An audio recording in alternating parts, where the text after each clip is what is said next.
You know, before we put this live video, whatever, not live. What you put the video on? Start recording, you mean? You always sound whinging. You are. You never stop. I don't whinge. Anyway, Wednesday, the 3rd September. Living the dream. Monday, we went to Hull. Great session, as always. We're getting some older players in now, and to be fair, they've took it on board so well, haven't they? We've got some really decent players, and they're going to go to Leicester on the 13th of September, which is good. And then we travelled to Market Harbour yesterday, another very good session, which is always good, pleasing.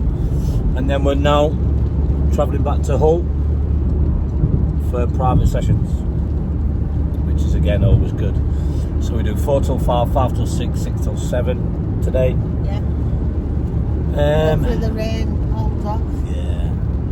Last couple of weeks, it was unbelievable, wasn't it? You remember? It was horrific. Soaked, weren't we? And by the way, the best day of the year, or one of them, has gone. Transfer deadline day. Always good day.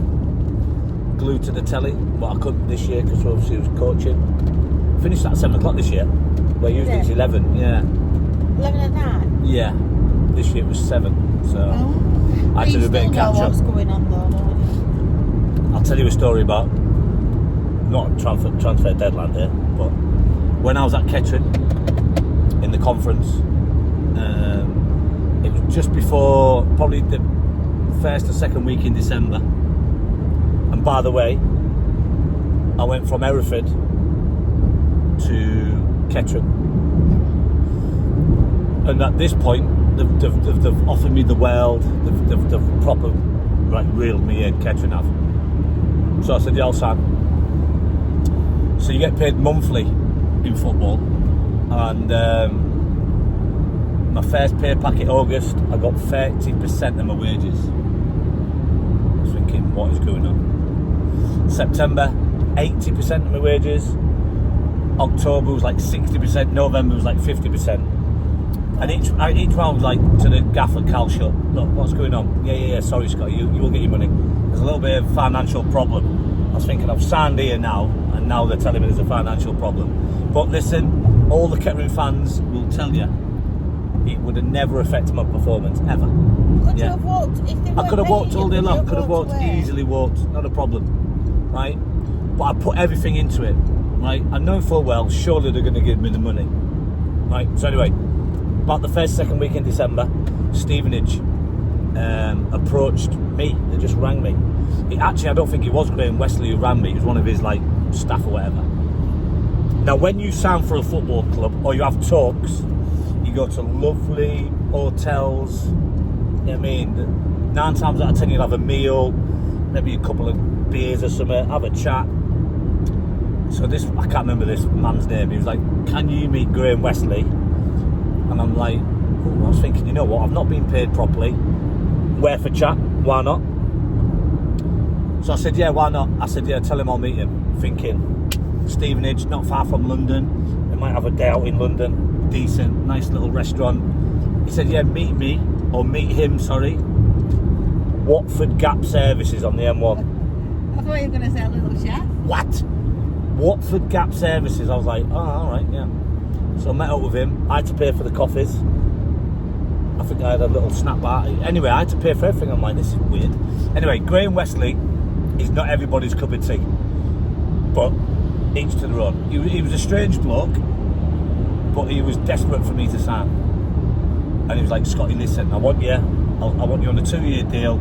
He offered me a proper decent deal as well, by the way. And I was like, you know what? I said, let me have a little think about it. Well, obviously there was a lot longer talk than that, but basically that was the be all and end all. But what he did say was, you can't play against us. I think it was Boxing Day, or New Year's Day, one of them. Yeah. And I was like, ooh, don't know about that. He was like, fake an injury, and I thought, I'm not that type, I'm not that type of person. Do you know what I mean? I don't go down easy. I just never would cheat like that. And I said, I'm not too sure. I said, but let me get back to you. Anyway, in the end, I said, look, I'm still interested in signing, but I've got to play against you. And he just basically said, look, if you do, the deal's off. So I played, I took the corner, we scored from the corner, and I think we drew the game 1-0.